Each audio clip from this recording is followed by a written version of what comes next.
আরে শোনো, আমি তো একদম বিরক্ত হয়ে গেছি। পুরো ঘর থেকে সাপ বেরোচ্ছে। আরে এটা কিভাবে হতে পারে? ফুরফুরি নগরে এত সাপ কোথা থেকে আসবে? আরে ভাই, আমি তো আজ পর্যন্ত দেখলাম না কোথাও সাপ আছে। মনে হয় সাপেদের কেউ পার্টিতে ইনভিটেশন দিয়েছে, তাই সবাই এখানে চলে এসেছে।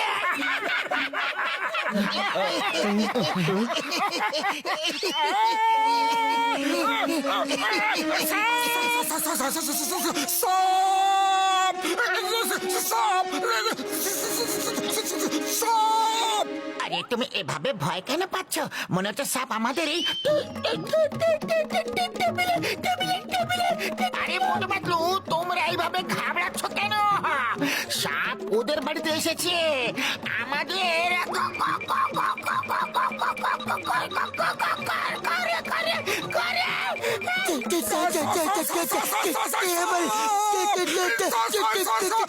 ওই তোমাদের সবার একসাথে কি হয়ে গেলে বন্ধুরা? সাপ ওর ঘরে আছে আর তোমরা সবাই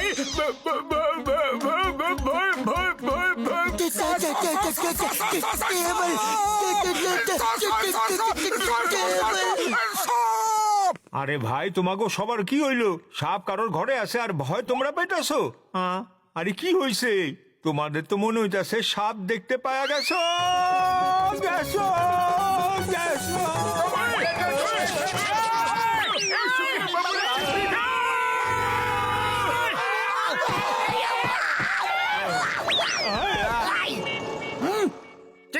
চিংগাম স্যার, সব জায়গায় শুধু সাপ আর সাপ।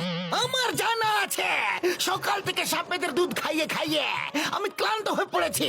আমার বাড়িতে, আমার অফিসে, সব জায়গায়। ও মা গো, আমি কি করি, কি করি? সবাইকে ধরে জেলে পুরে দাও। সাপদের বিরুদ্ধে কোনো আইন নেই, আমি ওদের অ্যারেস্ট করতে পারবো না। ওদের এটাও বলতে পারবো না যে চিংগামের খপ্পর থেকে বাঁচা ইম্পসিবল। আরে মোটু ভাইয়া, যখন এই ফুরফুরি নগরের উপরে বিপদ আসে তখন তুমি আমাগো সংকটের হাত থেকে বাঁচাইছো। কিছু করো মোটু, কিছু করো। আমি বিন বাজিয়ে বাজিয়ে সাপেদের নিয়ে গিয়ে শহরের বাইরে ছেড়ে দেব। সাপ তোমাকে কামড় দেবে মোটু, এরকম করো না। ও আমি মোটুকে এমন একটা অ্যান্টি স্নেক স্প্রে দেব তো সাপ সেটার গন্ধ শুকে মোটুর আশেপাশেও আসবে না বন্ধুরা।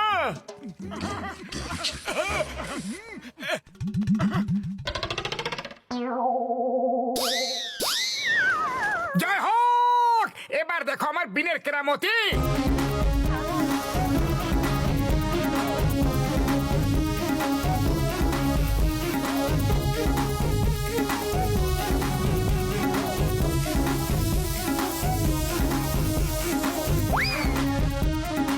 ব্যাস ব্যাস থামো, আমরা নাচতে পারছি না।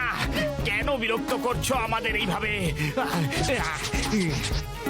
তোমরা এই শহরটাকে ছেড়ে কোথাও দূরে চলে যাও, জঙ্গলের মধ্যে যে কোনো জায়গায়। না না, আমরা শহর থেকে দূরে যাব না। শহরে অনেক